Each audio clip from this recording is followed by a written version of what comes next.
हरे कृष्णा। आज की वीडियो में आप जानेंगे निर्जला एकादशी व्रत की तिथि और शुभ मुहूर्त के बारे में। हर साल कुल मिलाकर 24 एकादशी व्रत पड़ते हैं, जिनमें से निर्जला एकादशी इन सभी 24 एकादशी में सबसे महत्वपूर्ण होती है और हमारे धार्मिक पुराणों के अनुसार इस व्रत को करने से साल भर के सभी एकादशी व्रतों का फल प्राप्त हो जाता है। ज्येष्ठ मास के शुक्ल पक्ष की एकादशी तिथि को निर्जला एकादशी कहते हैं। निर्जला एकादशी का व्रत रखने से भगवान विष्णु की मनुष्य पर असीम कृपा बनी रहती है और ऐसे मनुष्य को दीर्घायु और मोक्ष प्राप्ति होती है। इस दिन व्रत में जल पीना वर्जित होता है, इसीलिए इसे निर्जला एकादशी कहते हैं। निर्जला एकादशी का व्रत करने से धर्म, अर्थ, काम और मोक्ष की प्राप्ति होती है। निर्जला एकादशी के दिन ही गायत्री जयंती भी मनाई जाती है और इस बार निर्जला एकादशी की तिथि प्रारंभ होगी 17 जून सोमवार को सुबह 4:44 से। इसके साथ ही तिथि समाप्त होगी 18 जून मंगलवार की सुबह 6:25 पर। और एकादशी व्रत के नियमों के अनुसार इस बार 18 जून मंगलवार को निर्जला एकादशी का व्रत रखा जाएगा। इस दिन सर्वार्थ सिद्धि योग का निर्माण भी हो रहा है।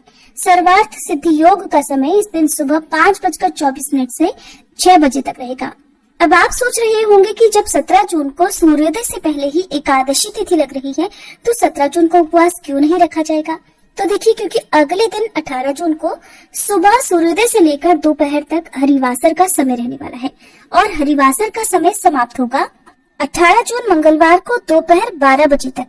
एकादशी व्रत के नियमों के अनुसार जब तक हरिवासर रहता है तब तक एकादशी का उपवास नहीं खोला जाता। हमेशा हरिवासर का समय बीतने के बाद ही उपवास खोला जाता है। ऐसे में जो लोग 17 जून को उपवास रखना चाहते हो उन्हें अगले दिन दोपहर 12 बजे के बाद व्रत का पारण करना होगा। ऐसे में एकादशी का उपवास बहुत अधिक समय के लिए हो जाएगा, इसलिए आप सभी को 18 जून को ही उपवास रखना चाहिए। जो लोग इस नियम का पालन नहीं करते और 17 जून को ही उपवास रखना चाहते हो तो उन्हें यदि उपवास खोलना भी हो तो 18 जून मंगलवार को दोपहर 1 बजे से 3 बजे के बीच में अपना उपवास खोल लेना होगा। हालांकि शास्त्र सम्मत तथ्य यही है कि जब भी एकादशी तिथि इस तरह से 2 दिन पड़ती है तब सभी को, चाहे वो गृहस्थ जन हो या वैष्णव जन हो, उन्हें दूजी एकादशी का ही उपवास रखना चाहिए। 18 जून मंगलवार को सूर्योदय होगा सुबह 5:45 पर, सूर्यास्त होगा शाम 7:10 पर। इस दिन ब्रह्म मुहूर्त सुबह 4:09 से 4:57 तक रहेगा। शिव योग सारा दिन रहेगा जो कि रात 9:38 पर समाप्त हो जाएगा। बाद में सिद्ध योग प्रारंभ हो जाएगा। अभिजीत मुहूर्त दोपहर 12:01 से 12:54 तक रहेगा और राहु काल दोपहर 3 से 4:30 बजे तक रहेगा। 19 जून बुधवार को सूर्योदय होगा सुबह 5:45 पर, सूर्यास्त होगा शाम 7:10 पर। ब्रह्म मुहूर्त सुबह 4:09 से 4:57 तक रहेगा। सिद्ध योग सारा दिन रहेगा जो कि रात 9:11 पर समाप्त होगा और इसके बाद में साध्य योग प्रारंभ हो जाएगा। ये सभी योग बहुत ही शुभ हैं। इन शुभ योगों में की गई पूजा या रखा गया उपवास अवश्य फलित होता है। विशाखा नक्षत्र शाम 5:23 तक रहेगा। बाद में अनुराधा नक्षत्र प्रारंभ हो जाएगा और इस दिन राहु काल दोपहर 12 बजे से 1:30 बजे तक रहेगा। द्वादशी तिथि प्रारंभ होगी 18 जून मंगलवार की सुबह 6:26 से और समाप्त होगी 19 जून बुधवार की सुबह 7:28 पर। क्योंकि बुधवार को सुबह जल्दी ही द्वादशी तिथि समाप्त हो जाएगी, इसलिए तिथि समाप्त होने से पहले आपको उपवास खोल लेना होगा। अब जानिए पारण मुहूर्त के बारे में। 19 जून बुधवार को एकादशी व्रत का पारणा किया जाएगा सुबह 5:45 से 7:28 के बीच में।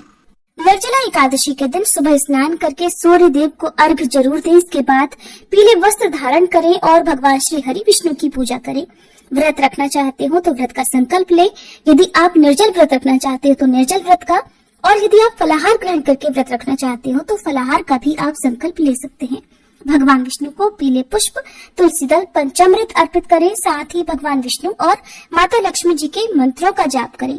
व्रत का संकल्प लेने के बाद आपको अगले दिन सूर्योदय होने तक जल की एक बूंद भी ग्रहण नहीं करनी है। एकादशी व्रत के दिन संकल्प लेते समय जो आचमन किया जाता है, जल की बस उतनी ही बूंदें आप ग्रहण कर सकते हैं। इसके अलावा यदि बहुत ज्यादा प्यास दिन में लगती है तो आप 1 या 2 बार पानी से कुल्ला भी कर सकते हैं। ध्यान रखें पानी मुंह के अंदर ना जाए।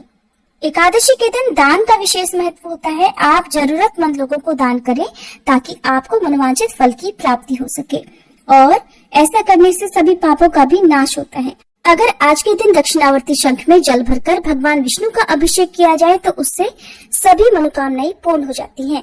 द्वादशी तिथि को विधि विधान से पूजा करने के बाद शुभ मुहूर्त में व्रत का पारण करना चाहिए। ये थी आज की वीडियो। अगर आपको जानकारी अच्छी लगी हो तो वीडियो को लाइक करना मत भूलिएगा।